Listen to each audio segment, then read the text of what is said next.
The terror plot in Bengal unfolds. Times Now has got the interrogation details of the women who were arrested in connection with the Burdwan blast.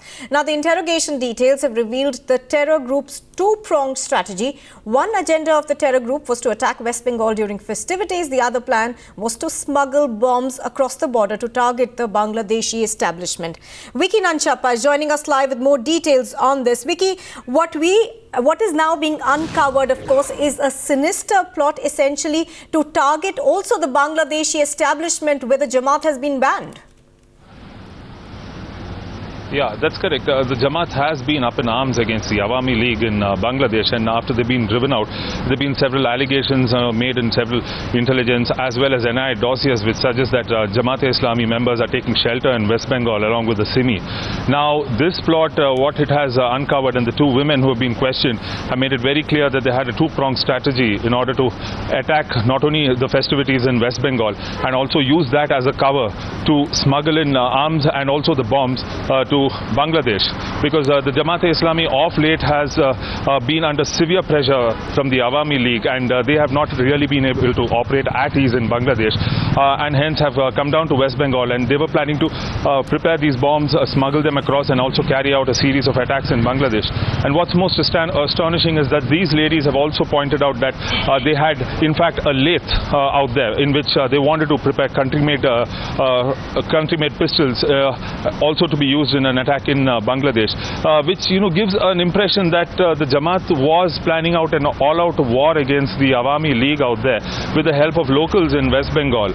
And this is a very startling revelation that these ladies have made before the Intelligence Bureau. And now the probe has definitely not only got a national ramification but also an international ramification. And if I may also add, the dossier which was shared with the Prime Minister also makes a mention about these links between the Jamaat and local operatives in West Bengal, and their interrogation only proves that what they have been saying all along has been proven right finally. Right now, Vicky, the fact is one would question why they chose West Bengal as to have a base in. Did the West Bengal government in any manner ignore security warnings that were issued after the Al-Qaeda in fact announced the establishment of the India wing? So in a sense, is there a failure on part of the West Bengal government to be able to keep a closer track on these developments?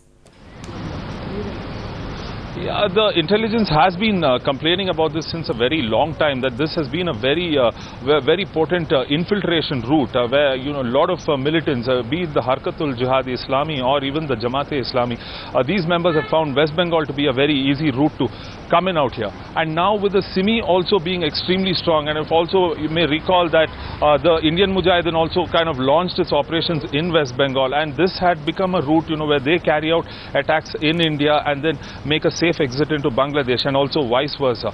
So there have been so many messages that have been given, and so many warnings that have been given, but the problem is that they've been also complaining of appeasement kind of politics which has happened in the border, which has made it a very easy route for these people to come in. West Bengal government or successive governments have in fact ignored this threat time and again, and this is what has led to this entire problem today. Absolutely, Vicky.